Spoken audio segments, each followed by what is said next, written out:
Well, here with me in the studio is our international affairs commentator, Doug Herbert. Doug, welcome to you. The Pentagon estimates that the Taliban controls more than half of Afghanistan's district centres.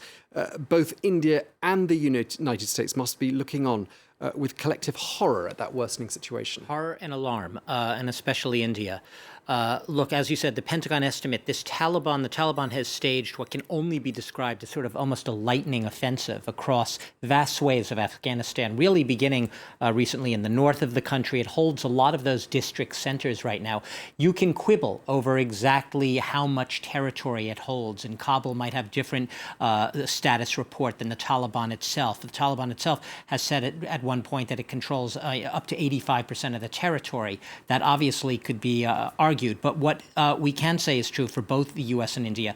India is obviously in Afghanistan's immediate neighborhood. And one of the things it most fears is that Taliban offensive, a Taliban eventually, say, taking power, that is overthrowing the government of Afghanistan, actually seizing control of the country, that could lead to the emergence of essentially terror havens within Afghanistan, havens which could be used perhaps, presumably, by Islamist militant groups to target part of what India considers part of India, Indian-controlled Kashmir.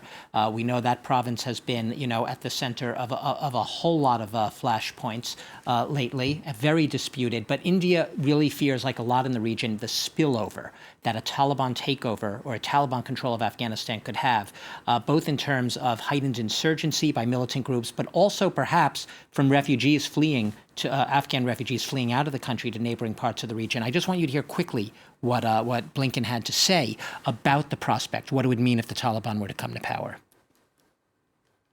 The Taliban says that it seeks international recognition, that it wants international support for Afghanistan. Presumably, it wants its leaders to be able to travel freely in the world, sanctions lifted, etc.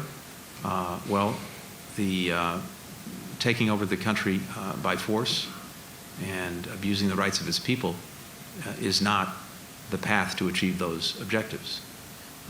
There's only one path, and that's at the negotiating table to resolve the conflict peacefully and to have an Afghanistan emerge that is governed in a genuinely inclusive way and that's representative of all its people.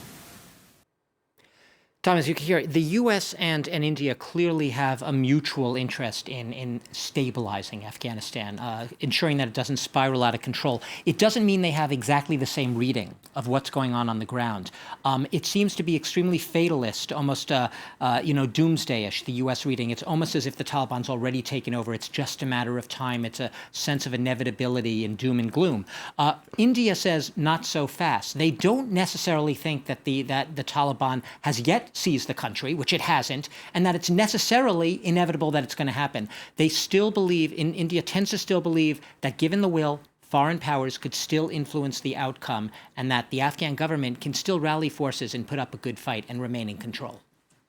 Okay, just listening to the two secretaries of state there in India, not just on the subject of Afghanistan, but on a whole host of issues, you get the impression that ties between New Delhi and Washington are more important now than perhaps ever before. And both Biden has said that, and Antony Blinken has said that. It is his first trip to India as Secretary of State, but other officials in the Biden administration, high-level officials, cabinet members, have already gone to India.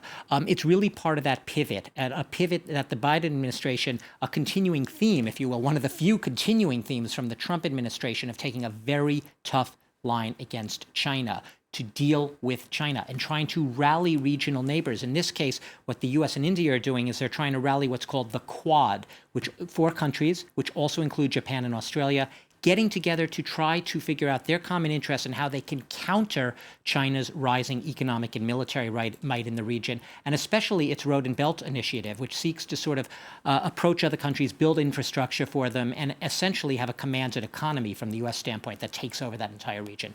So U.S., India working together to deal with China, if not outright try to counter its rising influence. Okay, well, thank you very much indeed for that. Our international affairs commentator, Doug Herbert, thank you very much indeed.